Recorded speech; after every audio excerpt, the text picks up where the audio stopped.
2026년 1월 15일 TSMC가 25년 4분기 실적을 발표했습니다. 결과는 한마디로 표였고 시장은 사실상 답을 받았습니다. 오늘은 이 실적이 왜 단순한 호재가 아니라 앞으로 2, 3년 자산 흐름의 방향표인지 정리하겠습니다. 삼성전자, 하이닉스, 주주라면 더더욱이요.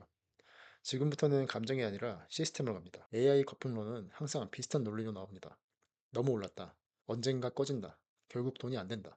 그런데 여러분, 거품이면 제일 먼저 무너진 게 뭔지 아세요? 바로 실적입니다.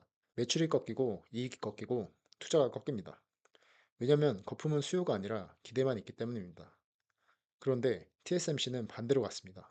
4분기 매출이 약 337억 달러, 작년 대비 25.5% 성장, 순이익은 35% 증가. 이건 분위기가 아니라 현금입니다.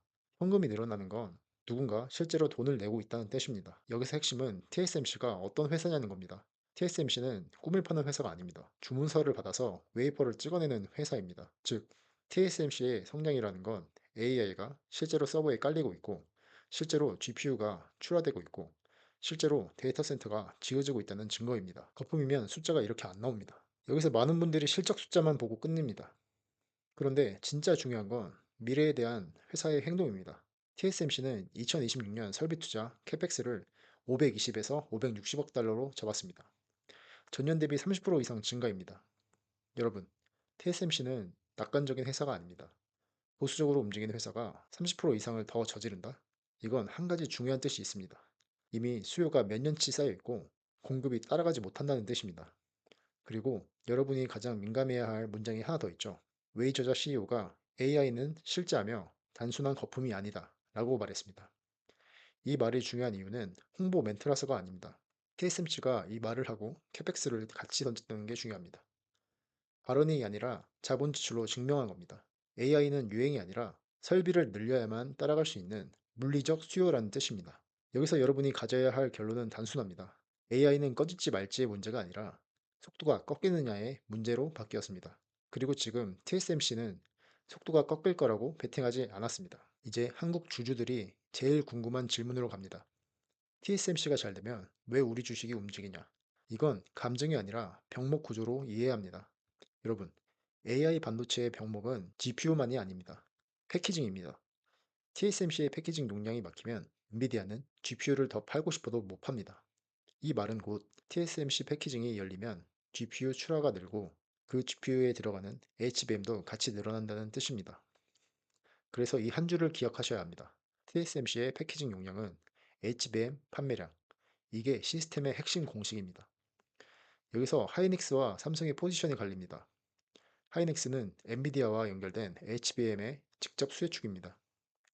TSMC가 설비를 늘리면 하이닉스는 그 증가분을 매출로 치환할 가능성이 아주 큽니다. 확률이 높은 베팅입니다.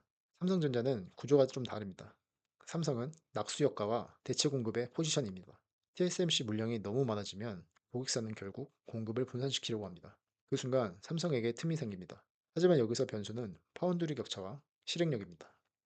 삼성은 될 수도 있는 시나리오가 주가를 움직이고 하이닉스는 이미 일어나고 있는 수요가 실적을 움직입니다.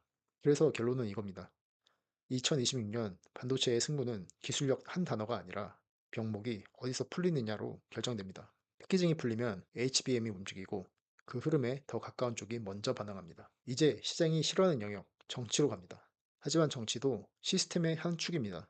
그리고 지금은 정치 리스크가 아니라 정치가 만드는 거래가 더 중요합니다.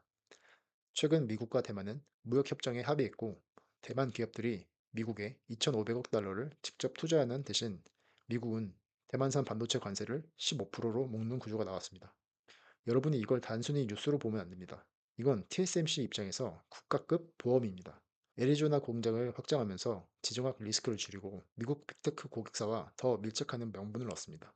즉, 수요는 더 안정되고 공급망은 더 미국 쪽으로 잠깁니다. 그리고 여기서 중요한 건 숫자 하나가 아니라 방향입니다. 관세 15%라는 족쇄는 부담이지만 그 대신 미국 시장 안에서 장기 계약과 발주가 더 굳어질 가능성이 커집니다. 시장이라는 게임판이 동맹 공급망 중심으로 재정렬되는 겁니다. 여러분이 투자해서 놓치면 안 되는 건 이거예요. 기술이 아니라 공급망이 자본의 방향을 정할 때가 있습니다. 지금이 그 구간입니다. 자, 여기서부터는 실행입니다. 그래서 우리는 뭘 해야 하느냐? 2026년은 정보가 많은 사람이 이기는 게 아니라 정보를 구조로 묶고 원칙으로 실행하는 사람이 이깁니다. 첫째, 불확실성을 줄여야 합니다. 뉴스 헤드라인에 반응하지 말고 기업이 돈을 어디에 쓰는지를 보세요. 여러분이 믿어야 할 건 댓글이 아니라 OPM과 캐펙스입니다. TSMC가 520억에서 560억 달러를 지른다. 이게 가장 강한 신호입니다. 둘째, 자원을 재배치해야 합니다. 현금이 안전하다고 느낄 때가 제일 위험합니다. AI 시대에는 생산 자산이 가치를 가져갑니다. 생산 자산은 수요가 늘 때 현금 흐름이 같이 커지는 구조입니다. TSMC, 엔비디아, 하이닉스처럼 AI 밸류체인에 걸쳐 있는 자산이 이축입니다. 셋째, 시스템을 재구축해야 합니다. 단타로 타이밍을 맞추는 게 아니라 시장에 머무는 시간을 확보해야 합니다. 특히 TSMC의 이나노 공정이 본격적으로 매출을 내는 구간까지 여러분이 버틸 수 있는 체력이 있어야 합니다. AI는 단기 이벤트가 아니라 최소 수년까지 설비 투자 사이클입니다. 그러면 투자도 사이클로 해야 합니다. 이 세 가지를 한 줄로 정리하면 이겁니다. 불확실성은 줄이고 생산 자산으로 옮기고 시간을 확보한다. 이게 2026년 승리하는 쪽의 자세입니다. 마지막 질문입니다. 여러분은 지금 AI 시대에서 어디에 서 계십니까? 거품론을 외치면서 시장 밖에서 맞을 때까지 기다리는 쪽입니까? 아니면 숫자와 자본의 흐름을 보고 확률 높은 방향에 올라타는 쪽입니까? TSMC는 말로 선언한 게 아닙니다. 실적으로 보여주고 캐펙스로 못을 박았습니다. AI는 실제한다. 그리고 이 흐름은 단순한 테마가 아니라 공급망과 설비 투자가 따라붙는 구조입니다. 여러분이 오늘 이 영상에서 가져갈 건 하나입니다. AI를 믿느냐 마느냐가 아니라 돈이 어디로 흐르고 있는지를 보는 눈을 갖는 겁니다. 여러분이 생각하는 2026년 반도체 대장주는 무엇인가요? 댓글로 남겨주시면 병목 구조와 밸류체인을 기준으로 같이 정리해 보겠습니다. 지금까지 흑부자였습니다. 내일은 오늘보다 더 자산가로 눈 뜨시길 기도드리겠습니다. 감사합니다.